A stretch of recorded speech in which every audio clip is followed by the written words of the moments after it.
Hi, Bill Howatt, COVID-19 Mental Health with the Conference Board of Canada. I'm here today in my apartment, still by myself, doing my social isolation, realizing that I'm one of three different cohorts.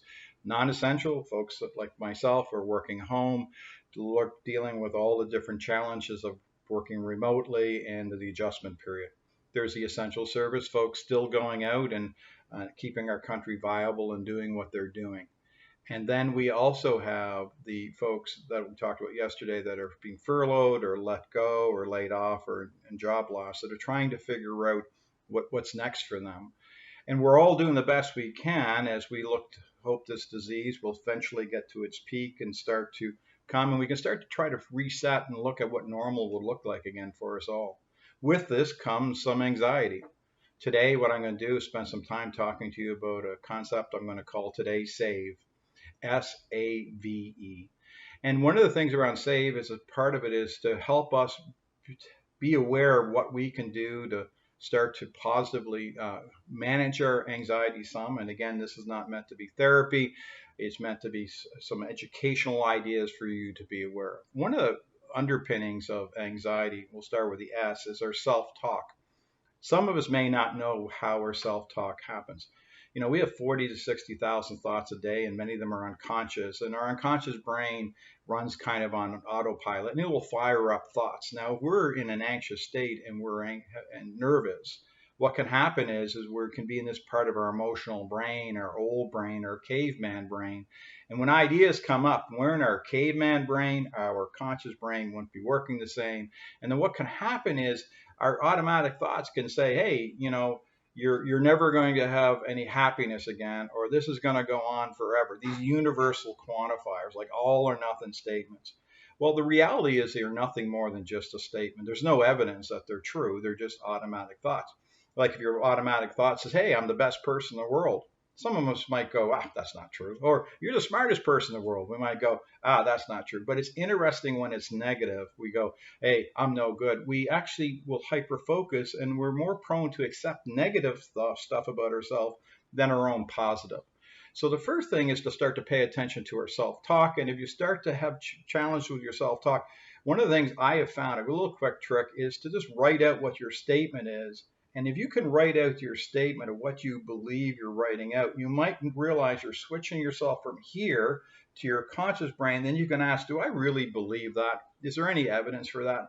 In other words, we can start to, without doing a lot of formal treatment, we can start challenging our thoughts. So if we start catching our automatic negative thoughts, we start pushing those away. That can help us with our anxiety.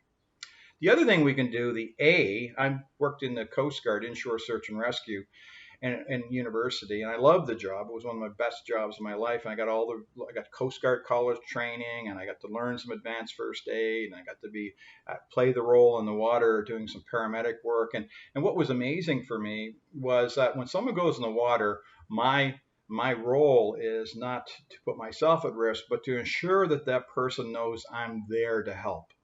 And one of the things that you can do is when other people are around you and your family, etc., start to feel some anxiety, what can help you is also, and can help them, is assure them that you're there. The A is for assure that you're there to support them, and you have no intention to go anywhere. Much like we're saying with these blogs, we have no intention to go. We're going to keep doing this as long as we can, Monday to Friday, to assure that we can give some people something to think about daily, that we're hearing some nice feedback, and I'm grateful for your comments. That's what our intention is, to help assure in this challenging time that there's hope. The V is vigilance. One of the things that's normal with human beings is for us to actually start washing our hands. And last week, we were all probably really professional hand washers. We're all washing really good, and we were doing it for 20 seconds. Question is, are you slipping? Are you paying attention to cleaning your surfaces? Are you paying attention to your routines? Are you letting your guard down a little bit? The question that happens around when people start to get anxious and they start to get used to being around the stress, sometimes our habits can decrease. From occupational health and safety, that's one of the things that organizations work every day on: physical safety, remind, to help us reduce our anxiety for catching COVID-19. Is what we can do is take proactive steps to ensure that we're vigilant with ourselves and we stick to our routine, we follow our routine, and we follow the basics. Hand washing, hand washing, hand washing, clean surfaces, clean surfaces, clean surfaces, keep social distance, distance, distance, physical distance. The last one is E. Um, we can reduce our anxiety by making sure we're doing the right thing we can, following what the government's teaching us. That's the vigilance. But the E, what we can do is what we also can reduce our anxiety by engaging to offer help. One of the great things about being a human being is if you were walking along, and even if you were distracting, having a bad day, and you were coming to a crosswalk when we were out walking across, and we were in our groups, and a senior citizen fell down on the intersection or the walkway, many of us, without even realizing, we would jump into tension and we'd help to pick up that person. And what we would forget about our concerns for the moment, and we'd be focusing on engaging and helping that other person. One way to help reduce your anxiety, stay involved, engage, helping your kids if you're home get their schoolwork done, helping being vigilant around the health workplace, at home, just being mindful there are things we can do.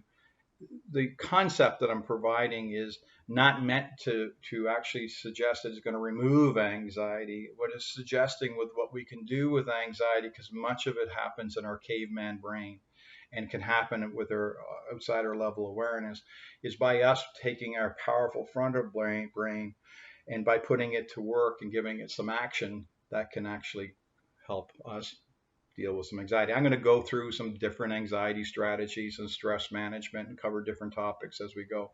But today, I wanted you to think about S.A.F.E, what we can do consciously to help reduce our anxiety and support other people's anxiety with intention. We're coming up to the end of another week. We'll see you tomorrow. We have a special one we're going to talk about tomorrow around charging batteries and resiliency, and try to get some people excited for the weekend. We'll talk about some hard topics. We'll talk about some lighter topics. And thank you so much for your feedback and your comments. We're paying attention, and we'll start to add those to the blog. So have a good as day as you can. I'm not going to say have a great day. I'm going to wish the best for you and wish peace for us. And I know we're doing as good as we can, and we'll all get through it one day at a time. Hi, Bill Howatt here. Hopefully you're finding these videos of some value. If you'd like to share these, on the lower right of your video, there's a icon you can click. You can send it through your social media feeds. Join the Conference Board of Canada social media feed so we can keep you up to date. And if you have ideas, suggestions, please leave your comments so we can consider them. If you have things that you'd like us to speak to or talk to, I certainly will try to do all I can to help out. So with that, have a wonderful day.